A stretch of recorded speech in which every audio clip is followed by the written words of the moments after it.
네, 하나님 말씀은 요한복음 5장 8절부터 18절까지 말씀 함께 읽도록 합니다. 예수께서 이르시되 일어나 내 자리를 들고 걸어가라 하시니 그 사람이 곧 나아서 자리를 들고 걸어가니라. 이날은 안식일이니 유대인들이 병 나은 사람에게 이르되 안식일인데 내가 자리를 들고 가는 것이 옳지 아니하니라.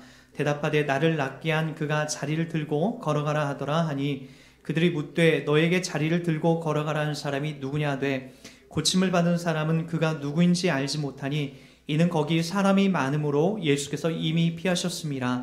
그 후에 예수께서 성전에서 그 사람을 만나 이르시되 보라 내가 나았으니 더 심한 것이 생기지 않게 다시는 죄를 범하지 말라 하시니 그 사람이 유대인들에게 가서 자기를 고친 이는 예수라 하니라. 그러므로 안식일에 이러한 일을 행하신다 하여 유대인들이 예수를 박해하게 된지라. 예수께서 그들에게 이르시되 내 아버지께서 이제까지 일하시니 나도 일한다 하시매 유대인들이 이로 말미암아 더욱 예수를 죽이고자 하니 이는 안식일을 범할 뿐만 아니라 하나님을 자기의 친아버지라 하여 자기를 하나님과 동등됨으로 삼으심이로라. 아멘. 자리 앉겠습니다. 저는 20대 초반까지 저희 친구들과 함께, 아니 좀 더 구체적으로는 대학원 초반까지 올라와서도 신학을 꽤 오랫동안 했지만 여전히 교회를 개척하려고 하는 것을 사람을 많이 모아서 유명한 교회를 만드는 것으로 목적 삼았던 적이 있었습니다. 친구들과 신학교 동기들과 목사가 되는 목적이 단순히 그런 내용 속으로 귀결되어 가는 저의 모습을 그 당시에 제가 했던 설교들을 좀 찾아보면서 왜 그렇게 그런 이유들이 나왔나를 이렇게 훑어보게 됐습니다. 때마침 예전에 했던 설교들을 비디오 테이프로 녹화된 걸 좀 찾아봤는데 그 당시에 제가 했던 설교들의 내용을 보니까 복받는 비결 또는 영적인 어떤 복을 누리는 은혜 그리고 우리가 저주받지 않는 어떤 비결 자꾸만 이런 우리 기독교에서 말하고 있는 내용이 아니라 다른 무당들이나 다른 절이나 다른 이방 종교들에서 얘기하는 이런 복과 저주에 대한 이야기들을 그냥 서슴없이 담아내는 것을 볼 수가 있었습니다. 제가 정리한 거는 그거였어요. 그때는 신학교에서 배우긴 배웠지만 신학이 없었구나.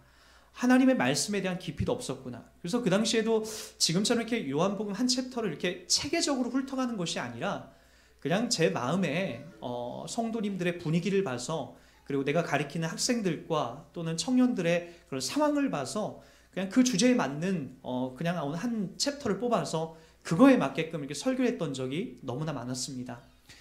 그러나 이제 제가 30 언저리에 되고부터 하나님 말씀에 대한 고민이 제 안에 왔습니다. 읽으면 읽을수록 하나님께서 우리들 가운데 이 땅에서 잘 먹고 잘 살라고 하는 그런 복의 개념으로 이 땅을 성경을 설명해 주지 않고 우리들 가운데 그렇게 주지 않는다는 것이 자꾸만 보였습니다.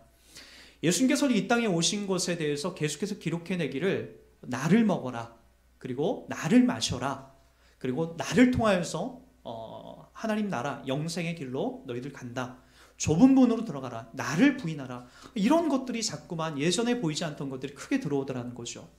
그러면서 이제 기독교가 갖고 있는, 우리가 믿는 이 기독교가 갖고 있는 참된 복이 무엇인가, 그것을 나름대로 이제 성경을 통해서 정리해 나가기 시작했습니다. 가장 중요한 것은 우리가 하나님의 자녀가 되는 거예요. 하나님의 자녀. 나 같은 사람이 하나님의 자녀가 된다는 것이 말할 수 없는 가장 큰 특권으로 우리가 누리고 있는 복입니다. 두 번째는 뭐냐면은 하나님의 복을 살아내는 거예요. 내가 하나님의 자녀로서 이 땅을 어떻게 살아가야 되는지 그걸 담아내는 거예요. 근데 아쉽게도 우리가 믿고 있는 기독교는, 지금 우리가 알고 있는 기독교는 출입문과 출구는 있는데 그 안에 공간이 없어요. 무슨 얘기냐면은 예수 천당 불신지옥으로만 귀결돼서 예수 믿고 천국 가자라고 해서 그것만 하고 그 내용이 어떤 것인지를 잘 설명을 안 해줍니다. 그래서 여러분, 우리가 기껏해서 우리가 유명한 부흥 강사님을 초청해도 대부분이 다 이 시간 예수님 영접해서 구원받자, 물론 이거 중요한 겁니다. 그리고 나서 우리 다 같이 이 다음에 천국 간다, 이것밖에 없어요. 그 내용이 없다라고요. 출입문이 있으면 나가기까지 그 과정이 있는 거예요. 그 과정이 성경 속에서 얼마나 세심하고 깊게 담아내고 있는지 여러분, 우리 신자들이 그런 부분들을 많이 놓치기 시작합니다. 여러분, 그래서 예수 그리스도를 통해서 하나님의 자녀가 되는 것이 우리 가운데 가장 큰 복이지만, 우리가 이 땅에서 예수를 믿고 이 땅을 살아가는 그 삶의 자리가 어떤 자리인지를 바르게 이해하고 여러분 살아가는 것이 또 우리들 가운데 가장 큰 복이 됩니다. 그래서 여러분, 성경을 통해서 제가 체계적으로 보려고 하는 것도 그런 부분이에요. 예수가 도대체 누구를 구해내고 어떤 삶을 살라고 하시는가, 여러분 그런 내용들을 여러분 쭉 훑어보셔야 됩니다. 얼마 전에도 한 자매가 이제 저에게 찾아왔어요. 한 자매가 이제 교회를 여기저기 갈등하면서 방황하고 있는 한 자매가 저한테 찾아와서 지금까지 한 10몇 교회를 쭉 이렇게 자기가 다녔는데 너무나 힘들대요. 왜 힘드냐고 했더니 하나님의 말씀을 아는 이상 이렇게 교회를 쉽게 못 정하겠다라는 거예요. 하나님의 말씀을 내가 바르게 알고 있는 이상 강단에서 하나님의 말씀이 선포될 때마다 그냥 이렇게 대충대충 뭐 웃긴 이야기가 흘러나오고 복받으란 이야기가 나오고 그리고 뭐 이렇게 정죄하는 이야기가 나오고 그런 쉬운 이야기만 들리는 것이 이제는 되게 듣기가 어렵대요. 자기가 귀중한 시간을 내서 이 예배당까지 와서 예배를 드리고 있는데 아니 내가 기껏 그 정도의 이야기를 들으러 여기 왔나 라고 하는 것으로 본인이 그런 것들을 정리해 나가는 거예요. 그래서 그 안에 담겨져 있는 이 본질이 무엇인가, 그 안에 담겨져 있는 참된 복음이 무엇인가를 자기는 너무나 갈급하다라는 거예요. 저는 우리 교회 성도님도 그 자리에 흘러갔으면 좋겠어요. 그냥 대충 신앙생활 하면서 그냥 나의 삶 속에서 채워지는 욕구들만 채워가고 그냥 이 다음에 살다가 그냥 내가 뭐 하나님께서 그냥 천국 가면 좋고 그런 식이 아니에요. 여러분, 우리의 온 생명을 다해서 내 전심을 다해서 담아내야 되는 것이 우리가 믿고 있는 기독교이고 예수 그리스도를 구세주로 영접하여 살아내는 이 삶이 되는 거죠. 여러분, 속지 마세요. 세상에서는요, 여러분들 보고 자꾸만 그런 것들은 이렇게 취미생활 정도로 하는 거야. 신앙생활보다 더 중요한 것은 네가 이 땅에서 잘 되는 거야 라고 그렇게 계속해서 유혹을 해와요. 그래서 결과는 뭐예요? 죽음 앞에 이르렀을 때 그런 것들이 우리를 결국에는 완벽하게 만족스럽게 이끌어가는 자리가 아니라는 거죠. 근데 예수님께서는 어떤 말씀하셨냐면은 내가 너희들이 해결하지 못하는 것, 성공과 부귀를 넘어서 너희들 영원한 사망에 이르는 그 자리에서 내가 너희를 건져낸다 라고 하는 너무나 분명하고 확실한 약속들을 우리들 가운데 해나가고 있다는 거죠. 그렇다면 저는 여러분들이 어느 자리에 더 많은 관심과 그리고 욕심을 쏟아내야 되는지를 조금만 더 집중해 주셨으면 좋겠어요. 그래서 여러분, 하나님 말씀을 먼저 잘 보세요. 하나님 말씀을 잘 들으시고요. 그리고 그 안에서 나에게 어떤 것으로 지금 주님이 찾아오시는가를 확인해 내시는 여러분들의 모습이 좀 되었으면 좋겠습니다. 그런 의미에서 여러분, 오늘 또 이 본문의 이야기에 여러분 집중을 해주셔야 됩니다. 이 내용이 도대체 어떻게 흘러가는 건가? 어떤 내용으로 가는 건가? 오늘 우리가 읽은 본문이 이 말씀이 보여주고 하는 그림은 베데스다. 여러분, 그게 뭐라고 했죠? 베데스다가 뭐라고 했죠? 은혜의 집이에요. 이것은 집이고 헤세드라고 해서 이 부분은 바로 은혜라고 하는 그런 합성어로 되어 있는 거죠. 그래서 베데스다 하면은 은혜의 집이에요. 은혜의 집이라고 하는 이 불리는 이 장소에서 있는 연속된 이야기예요. 오늘 이야기도요. 여러분, 본문을 보면서 우리가 계속된 의문이 드는 것은 여러분 38년 된 병자를 치료해 주신 이곳 베데스다가 전혀 은혜롭지 않게 보이더라는 거예요. 여러분, 그 아이러니하게도 오늘 예수님이 오셔서 은혜롭게 만들어 주심에도 불구하고 이 자리에서는 큰 어떤 분란이 일어나는 모습을 볼 수가 있어요. 여러분, 그것은 예수님께서 안식일 날이 바로 안식일 날 이 38년 된 병자를 고쳤기 때문에 그래요. 여러분, 마치 이런 그림이죠. 어린아이가 생태집을 잡아요. 막 엄마한테 뭐 말도 안 되는 뭐 칼을 달라고 하거나 이 하루 종일 밥도 안 먹고 막 사탕이나 막 이런 것만 달라고 하고 생태집을 잡는 거예요. 오늘 그림이 그런 것처럼 보여요. 예수님께서 안식일 날 환자를 고쳤어요. 38년 된 병자를 고쳤어요.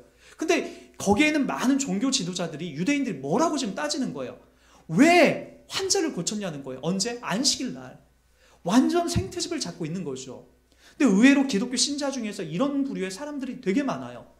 본질은 보지 못하고 의외로 다른 것으로 인해서 신자들을 넘어뜨리려고 하는 이런 생트집을 잡는 분들이 의외로 많습니다. 여러분들이 혹시 내가 그 자리에 있는 사람이 아닌가, 여러분 자신을 한번 또 점검할 필요가 있습니다.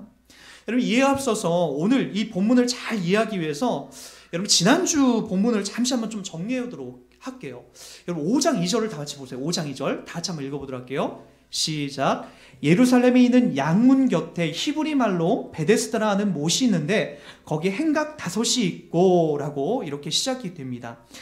여러분, 설명한 대로 지금 이곳은 양문 곁 베데스다 연못을 말하고 있습니다. 양문이라 함은 여러분 사람의 죄를 속하기 위해서 재물이 들어오는 문이라고 제가 지난주에 설명해 드렸어요. 그러니까 여러분, 양이 들어오는 그 문, 바로 양문 곁이에요. 양문 곁, 그 옆에 뭐라고요? 베데스다, 벳 헤세드, 은혜의 집이로 불리는 연못이 있다라는 거예요. 근데 여러분, 이 자리에는 누가 있었냐면, 이곳에는 양문 곁에 은혜의 집 주변에는 수많은 환자들이 그 안에 몰려 있었다라는 거예요. 그 이유는 여러분, 가끔 천사가 내려와서 물을 이렇게 막대기로 휘어져 오면은 먼저 들어가는 사람은 어떤 병이든 낫는다라고 하는 그런 어떤 전설적인 이야기 때문에 그렇다는 거죠. 여러분, 그러나 성경이 설명한 바에 의하면 여러분 잘 보세요. 그곳에 대표적인 환자들이 구체적으로 나열이 됩니다. 제가 지난주에 설명했는데 3절에 보니까 이렇게 나옵니다. 뭐죠? 그 안에 많은 병자가 있는데 구체적으로 예를 듭니다. 누구요? 맹인, 두 번째 다리 저는 사람, 세 번째 혈기 많은 사람들이 누워있다라는 거예요. 맹인은 앞이 안 보이는 사람이고, 다리 저는 사람은 반신불수와 같은 그런 사람들이에요. 다리를 질질 끌고 들어가는 사람. 그리고 혈기 많은 사람, 중풍병자예요. 들것에 실려온 사람. 아마 이 38년 된 병자도 아마 이 중풍병자 같지 않나라고 생각이 되어집니다. 여러분 보세요. 맹인, 다리 저는 사람, 혈기 많은 사람. 자, 저기 베데스다 못가가 천사가 와서 이렇게 물이 휘저어지고 있습니다. 여러분, 이 세 사람은 그곳에 뛰어 들어갈 수 있는 사람이에요? 자의적인 힘으로요? 못 들어가는 사람이에요. 근데 이 주변에 바로 이런 세 부류의 사람을 지금 예로 들고 있더라고요. 설령 여러분 이 사람 중에, 세 부류 중에 어느 한 사람이 뛰어 들어갔다고 해봅시다. 여러분, 나머지 사람들은 뭐예요? 도대체 여기가 은혜의 집이 맞는 거예요? 경쟁을 해가지고 누군가는 짓밟아서 내가 이겨야 되는 이 가슴 아픈 현실적인 장소, 이름만 은혜이고 이름만 양문 곁이지만 전혀 은혜롭지 않은 이 자리에 바로 맹인과 다리 저는 사람과 혈기 많은 사람, 자의적인 힘으로는 연못에 도저히 갈 수 없는 그런 사람들이 죄다 모여 있었다라는 거예요. 이곳이 무슨 베데스다입니까? 이곳이 무슨 은혜의 집입니까? 전혀 은혜롭지도 않고 전혀 양문 곁 같지도 않은 그런 자리가 되고 말았던 거죠. 그곳에 누가 찾아오시는 거예요? 예수님이 찾아오시는 거예요. 전혀 은혜롭지 못한 은혜의 집을 은혜의 집으로서 바르게 만들어 주시려고 그 자리를 지금 만들어 가시는 거죠. 따지고 보면 여러분, 우리가 이 맹인, 다리 저는 사람, 혈기 많은 사람이 누구입니까? 우리들 아닌가요? 여러분, 우리가 서 있는 자리를 잘 보세요. 내가 서 있는 자리를 보시라고요. 여러분들이 서 있는 자리를 보세요. 단 한 자리도, 우리가 단 한순간도 하나님을 우리 스스로 자의적으로 알았던 사람들이 있나요? 내가 배워가지고, 내가 알아가지고, 또는 내가 뭔가 깨달아가지고, 내가 좋은 대학에 나와가지고, 여러분 내가 돈을 많이 벌어가지고 우리 스스로 하나님을 알았던 적이 있냐고요. 여러분, 참 신기하게도 그래요. 우리가 하나님과의 관계가 깊어지고 하나님을 더 많이 아는 순간들이 언젠가 보면은 성공과 부귀로 점철될 때가 아니에요.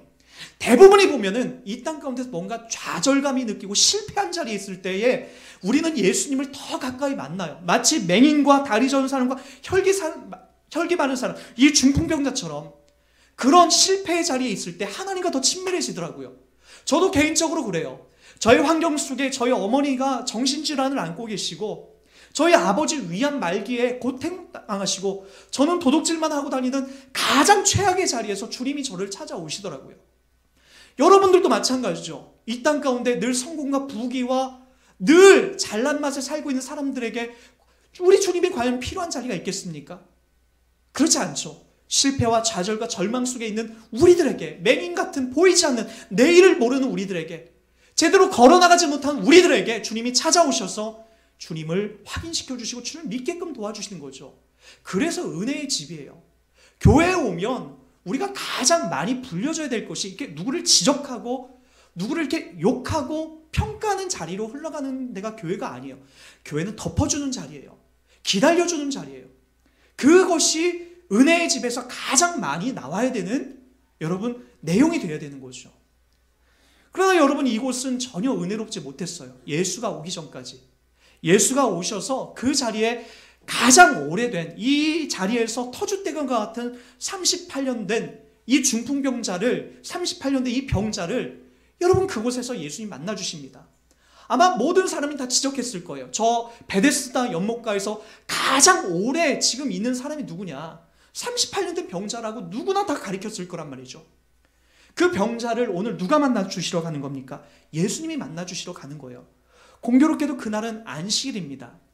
여러분, 안식일이라는 것은 우리처럼 이 주일을 안식이라고 얘기하지 않아요. 정통적인 안식일은 금요일 저녁부터 토요일 저녁까지를 안식일입니다. 여러분, 그 안식일날 예수님이 그 자리에 찾아가세요. 의도적이신 거죠. 안식일을 의도적으로 찾아가세요. 찾아가셔서 무엇을 하시죠? 우리 5장 8절, 9절, 10절을 다 같이 봅니다. 다 같이 한번 보도록 하겠습니다. 예수께서 이르시되 일어나 내 자리를 들고 걸어가라 하시니 그 사람이 곧 나와서 자리를 들고 걸어가니라. 이날은 안식일이니 유대인들이 병나은 사람에게 이르되 안식일인데 내가 자리를 들고 가는 것이 옳지 않다 하니라. 여러분, 왜 이들은, 유대 종교 지도자들은 왜 예수님이 안식일날 환자를 고친 것을, 38년 된 병자를 고친 것을 옳지 않다라고 여겼을까요? 그것은 율법을 자의적으로 해석한 내용 때문에 그런 거죠. 사실 안식일이라는 것은 구약에 안식일을 거룩하게 지키라는 내용이 정말 강조되어 나오는 구절이 여러 구절이 있습니다.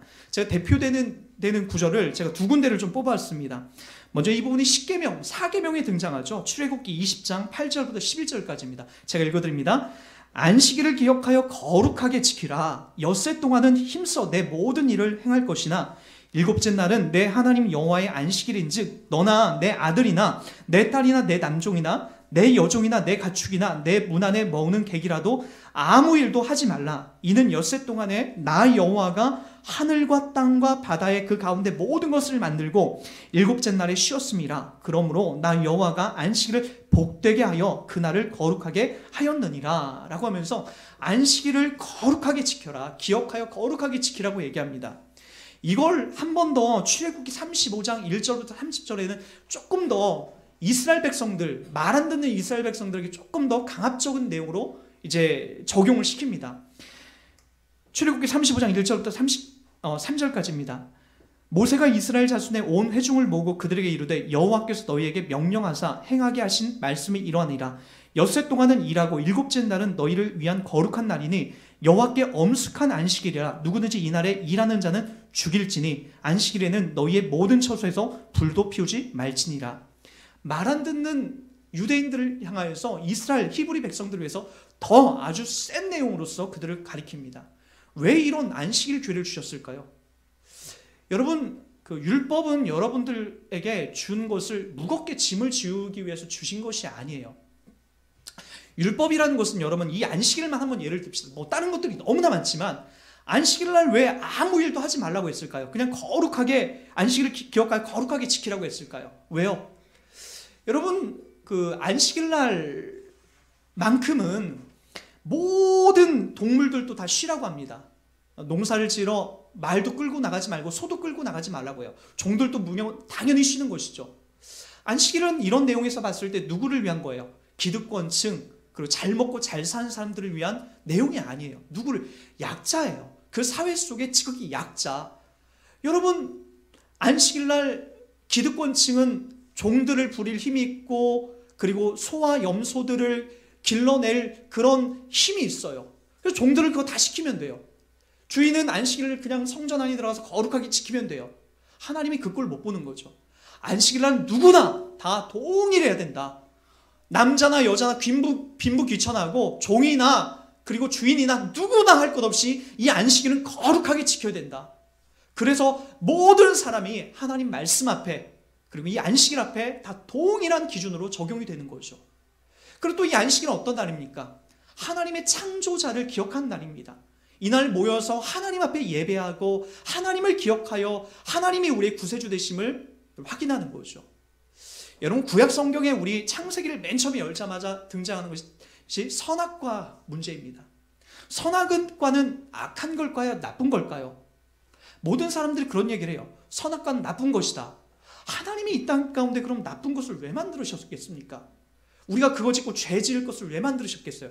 선악과는 나쁜 게 아니에요. 선한 거예요. 그 안에 우리 인간의 욕망이 담겨져서 타락하여서 나쁘게 됐던 거지, 선악과는 여러분 선한 겁니다. 그걸 보면서 뭘 보라는 거예요? 선악과를 보면서 우리 자신을 보라고 하는 거예요.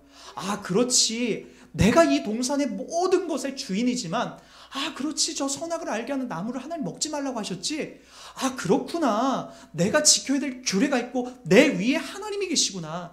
나는 이 땅 가운데 내 마음대로 사는 존재가 아니라 하나님의 뜻 안에서 내가 살아가는 존재구나라는 것을 확인하기 위해서 이 선악과를 주신 거죠. 율법도 마찬가지예요. 율법이라는 것을 여러분에게 주면서 그걸 여러분 족쇄에 채우면서 여러분 죽이려고 하는 것이 아니라 율법을 지키면서 하나님의 뜻과 계획을 여러분 헤아리는 거죠. 그리고 여러분 이 사회 가운데에 지극히 가장 약한 자라도, 연약한 자라도, 그리고 강하고 힘 있는 권력자라도 누구나 하나님의 율법 앞에 평등하고 균등하게 흘러가기 위한 하나님의 그 내용이 담겨져 있는 거죠. 그래서 율법은 신약에 와서 예수님이 이렇게 정의합니다. 선생님, 율법 중에서 어느 계명이 크니까? 예수께서 이르시되 내 마음을 다하고 목숨을 다하고 뜻을 다하여 주 너의 하나님을 사랑하라 하셨으니 이것이 크고 첫째 되는 계명이요 둘째는 그와 같으니 내 이웃을 내 자신과 같이 사랑하라 하셨으니 이 두 계명이 온 율법과 선지자의 강령이니라. 무엇에 대해서 얘기하는 거죠? 아, 그렇구나. 구약의 율법은 하나님을 사랑하는 것, 그리고 내 이웃을 내 몸처럼 사랑하는 것으로 우리들 가운데 주신 것이구나. 다른 이유가 아니구나. 하나님을 사랑하라는 것, 내 이웃을 내 몸처럼 사랑하는 것이 율법이구나라는 것으로 그렇게 우리 예수님이 정의해 주시더라는 거예요. 근데 사람들이 이것을 바꿔요. 사람들이 아니야, 이건 시시한 거야. 그러면서 안식일, 구체적으로 하나님이 말씀하지 않았으니까 안식일 우리가 잘 지켜야 돼. 거룩하게 지키려면 어떻게 해야 될까? 아, 그래. 이 당시 랍비들이 안식일을, 규례를 그들 나름대로 정했던 내용들이 있어요. 예를 들자면 이런 것들이었어요. 그들은 안식일 날에는 1km 바깥으로 나가지 않았어요. 900m 이상을 나가게 되면 그것은 안식일을 범한 거였어요. 이 당시에 랍비들이 어떤 것으로 이렇게 좀 해놨는지 제가 좀 문헌을 좀 찾아봤어요. 제가 한번 좀 읽어볼게요.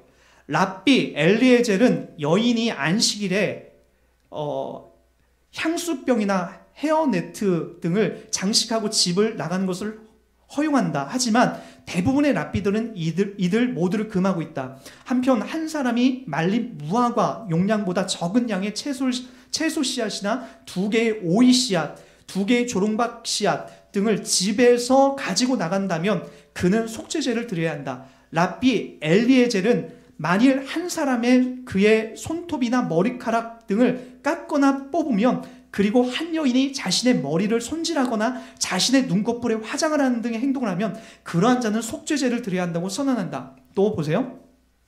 안식일에 2글자를 이어 쓰는 것을 금하는 규정과 관련하여 라반, 가말리엘은 2세는 만일 한 사람이 동일한 안식일에 무심코 행한 2 행동 중에 각각 한 자씩 써서 2자를 썼을 경우 그가 과실이 있다고 선언한다. 또한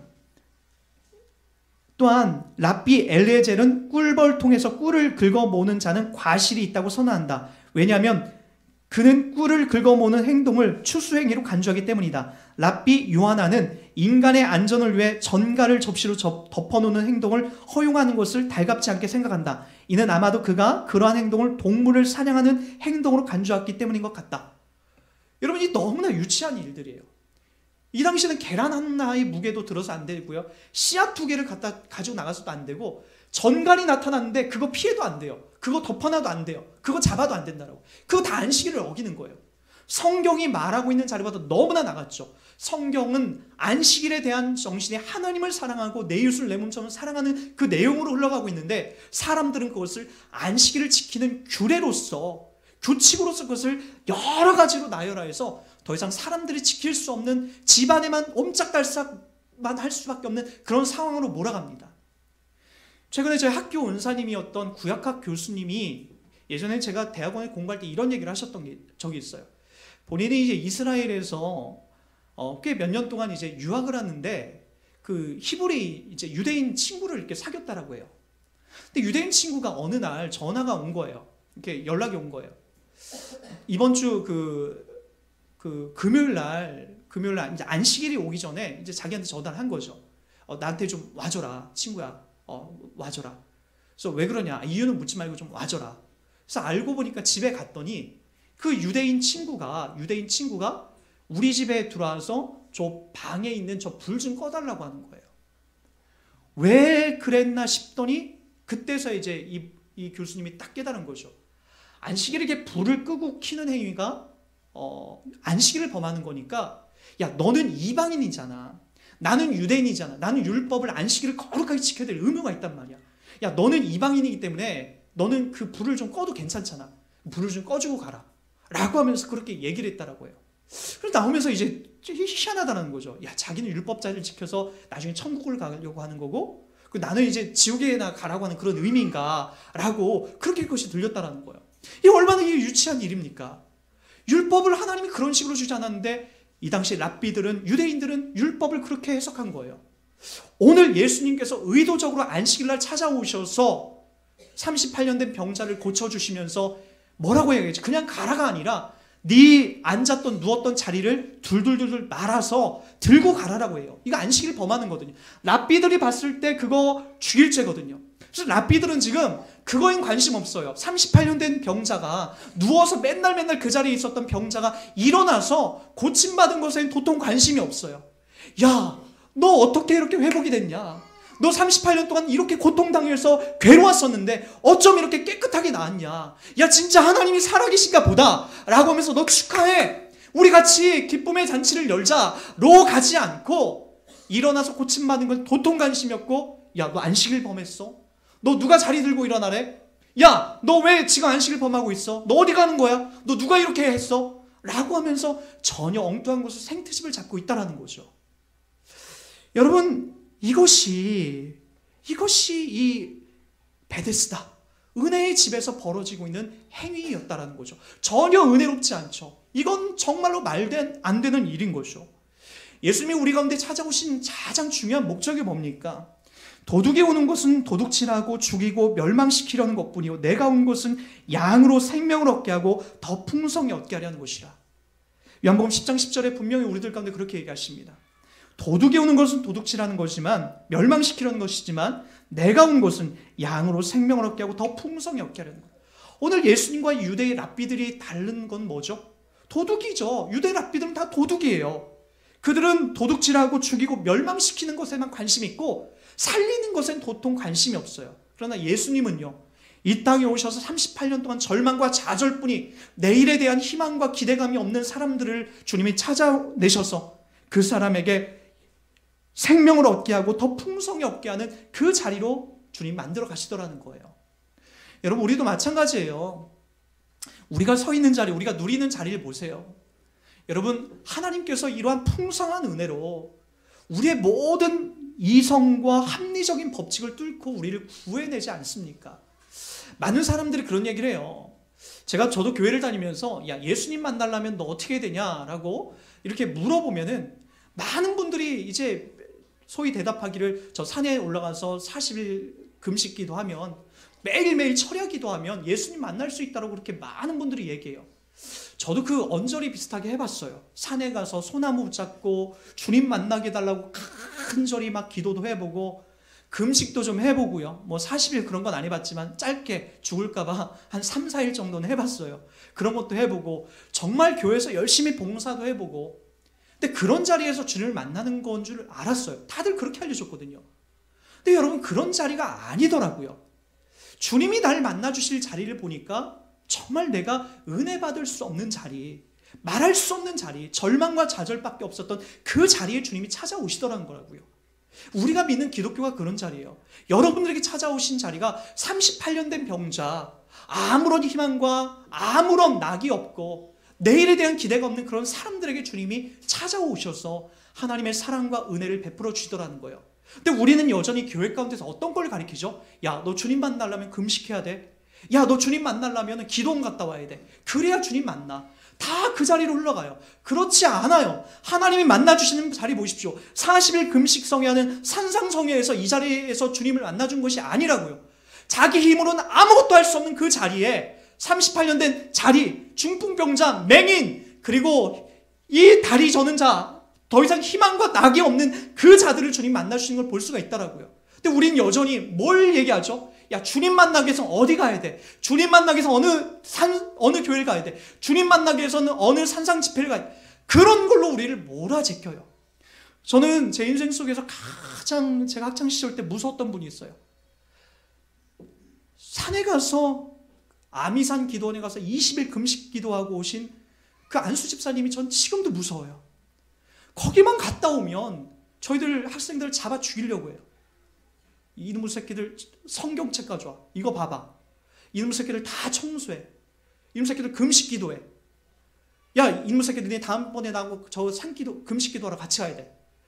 그분만 피해 다녀요. 그분만 피해 다녀요. 그분의 호주머니에서 10,000원짜리 꺼내면서 얘들아 참 예쁘다. 수고한다. 너무나 멋있구나. 야, 너희들 이렇게 교회 와서 이렇게 같이 모여서 예배하고 찬양 너무나 보기 좋다. 그렇게 하신 적이 한 번도 없어요. 저 기도원만 갔다 오면 우리들 모아놓고 잡아 죽이려고 해요. 막 물어 뜯으려고 하고요. 여러분, 예수님의 은혜가 흐르는 자리를 보시라고요. 여러분, 오늘 율법을 들이대면서 그 사람이 나아서 회복이 돼서 축하해 주될 자리에 있지 않고 너 왜 안식일날 율법을 범하는 거야? 왜 안식일날 그 자리를 들고 가는 거야? 이 못된 놈아, 누가 너 이거 시켰어? 그거에만 관심이 있더라고요. 우리도 마찬가지죠. 우리의 수준을 보면 다양한 수준이 있어요. 좀 믿음이 좀 좋으신 분 있고 하나님을 대해서 잘 만나면 그런 분들의 서야 될 자리는 어떤 자리입니까? 하나님에 대해서 깊이 있는 경험이 있으신 분들은 어떤 자리에 서야 되는 거죠? 기다려주는 거예요. 누구를요? 연약한 자를 기다려주는 거예요. 참아주는 거죠. 38년 된 병자 기다려서 주님을 만나서 그가 변화되지 않습니까? 우리 역시도 여러분, 내가 주님을 믿고 있고 내가 주님을 아는 만큼 내 주변에 있는 사람들, 연약한 사람들을 기다려주고 참아주는 거예요. 그것이 우리 주님이 가르쳐주신 이 베데스다에서 벌어지고 있는 은혜의 방편이라고요. 그래서 여러분, 지적하기를 좋아하지 마세요. 기다려주십시오. 하나님이 바꿔가실 겁니다. 내가 아니면 안 된다고요. 내가 바꿔야 돼. 그런 거 없습니다. 이 교회 저 아니어도 하나님이 만들어 가십니다. 하나님이 세워가시는 거예요. 제 아들이 이어받지 않아도 하나님이 만들어 가신다라고요. 왜 세습하려고 하고요? 왜 다른 사람, 내가 원하는 사람 세우려고 하고 내 목적대로 이것을 이끌어 가려고 합니까? 아니에요. 하나님이 하신다니까요. 하나님이. 여러분들도 마찬가지라고요. 기다려주시고 참아주시고 인내해주십시오. 그러다 보면 돌아옵니다. 회복이 됩니다. 나의 이 기다려주지 못한 안절부절한 마음 때문에, 지적하고 싶은 그런 마음 때문에 다른 사람이 더디게 변하는 것이 여러분, 주님께서 변화시키시고 바꿔져 가는 거예요. 여러분들도 그러지 않았습니까? 기다려서 하나님이 나 같은 사람 만들어내고 예수 믿는 자 만들어가지 않습니까? 그러기에 여러분, 참아주시고 기다려주십시오. 그것이 38년이든 아니면 내가 죽은 다음이든 하나님이 기꺼이 만들어 가실 것을, 그분의 사역을 믿고 여러분 참아주시고 여러분 인내해 주시는 우리의 인생이 되었으면 좋겠습니다. 오늘 역시도 하나님이 우리를 이 자리 가운데 불러주신 목적을 잘 헤아리셔서 하나님이 이 베데스다 목가에서 이루시고 만들어 가시는 그 자리에 오늘도 내가 성실하게 서 있는 우리의 모습이 되길 주의 이름으로 부탁드리겠습니다.